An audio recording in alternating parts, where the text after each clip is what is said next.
না, পশ্চিমবঙ্গে গরু জবাই নিষিদ্ধ হয়নি। কি হয়েছে বিস্তারিত বলছি। আমি সৌম্য মণ্ডল, আপনারা দেখছেন ইস্ট পোস্ট বাংলা। আজকে বুধবার পশ্চিমবঙ্গের নবগঠিত বিজেপি সরকার একটি নির্দেশিকা জারি করেছে গোহত্যা বা পশু হত্যা নিয়ে। এই নির্দেশিকা আসলো আগামী 27 বা 28 মে, যে কুরবানির ঈদ হতে চলেছে ঠিক তার আগে। এই নির্দেশিকায় কি বলা হচ্ছে? এই নির্দেশিকায় বলা হচ্ছে যে শংসাপত্র ছাড়া গোহত্যা করা যাবে না। কি থাকবে সেই শংসাপত্রে?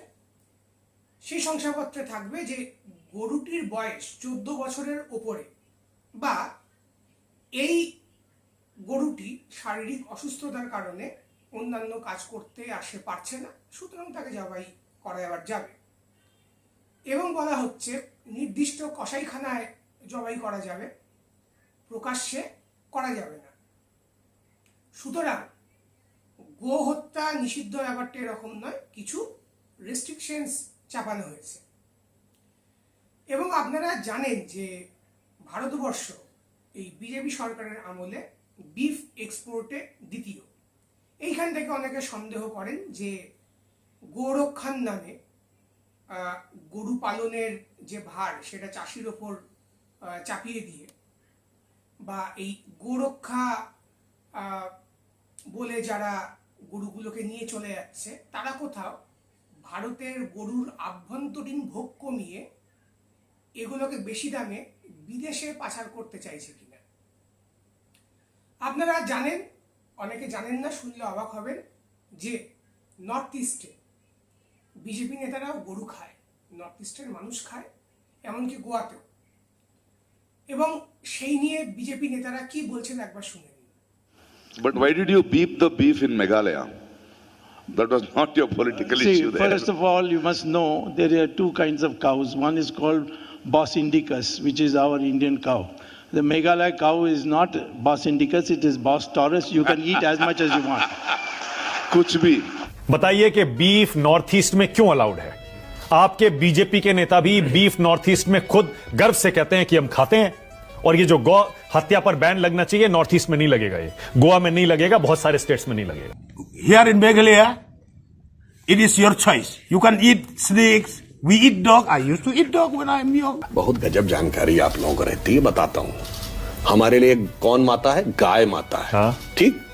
जो नॉर्थ ईस्ट में खाया जाता है वो गाय है क्या? শুধুমাত্র সুব্রমণিয়ম স্বামী বা সুধাংশু ত্রিবেদীরা নয়, উড়িষ্যার যে গোরক্ষা সংগঠন আছে, বা আপনারা যদি নেটে সার্চ করেন তাহলে দেখবেন প্রত্যেকেই বলছে বোস ইন্ডিকাস বা দেশি গরু ছাড়া কোনো গরুই কিন্তু গোমাতা নয়। আর আমাদের স্লটার হাউসে যেগুলো কাটা হয় তার বেশিরভাগটাই জার্সি গরু।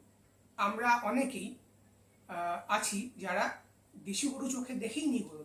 দেশি গরু আমি দেখেছি ছোট হয়, সে দুধ কম দেয়, জার্সি গরু তার থেকে অনেক বড় হয়। আমাদের স্লটার হাউসে যেগুলো আসে সেগুলো মূলত জার্সি গরু, কারণ জার্সি গরুই এখন যেহেতু প্রচুর পরিমাণে দুধ দেয়, সেগুলোকেই চাষিরা পুষে থাকে। সুতরাং এই জার্সি গরু খেলে সেটা কিন্তু সুব্রমণিয়ম স্বামী বা অন্যান্য বিজেপি নেতাদের মতে বা গোরক্ষা সংগঠনগুলোর মতে তারা কিন্তু গোমাতা নয়। সুতরাং জার্সি গরু খেতে তো কোনো আপত্তি নেই, কোনো ধর্মীয় বাধা নেই, কোনো আপত্তি নেই। অনেকে অবশ্য মনে করেন, মানে দেখিয়েছেন, মনে করেন না, আমরা বৈদিক টেক্সটগুলোতে দেখতে পাই যে ব্যাপক পরিমাণে বৃষ বা গো বা ভেড়া মুনি ঋষিরা খাচ্ছেন, রাজারা খাচ্ছেন, বা ঘোড়া খাচ্ছেন। যে বৈদিক যে ধারা, সেখানে ব্যাপকভাবে বৃষ, গরু, ভেড়া, ঘোড়া, বিভিন্ন ধরনের খাবারের ব্যাপার স্যাপার ছিল।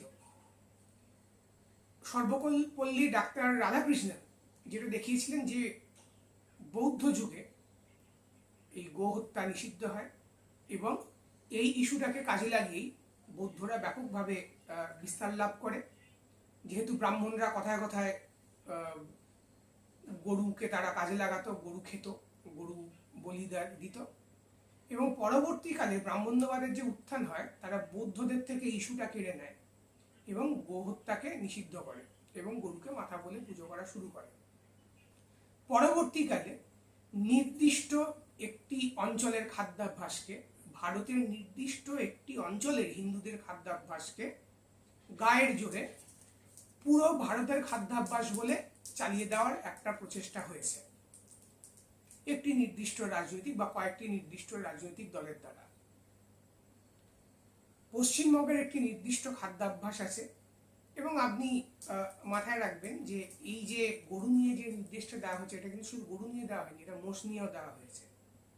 সুতরাং সম্পূর্ণভাবে পশ্চিমবঙ্গের যে খাদ্যাভ্যাসকে এই উত্তর ভারতের নির্দিষ্ট একটি অঞ্চলের খাদ্যাভ্যাস যে রাজনীতিকে প্রমোট করে, তারা পশ্চিমবঙ্গের খাদ্যাভ্যাসকে নাকচ করে দিচ্ছে সম্পূর্ণভাবে। ব্যাপারটা এরকম নয়, আগামী দিনে কি হবে সেটাই দেখা।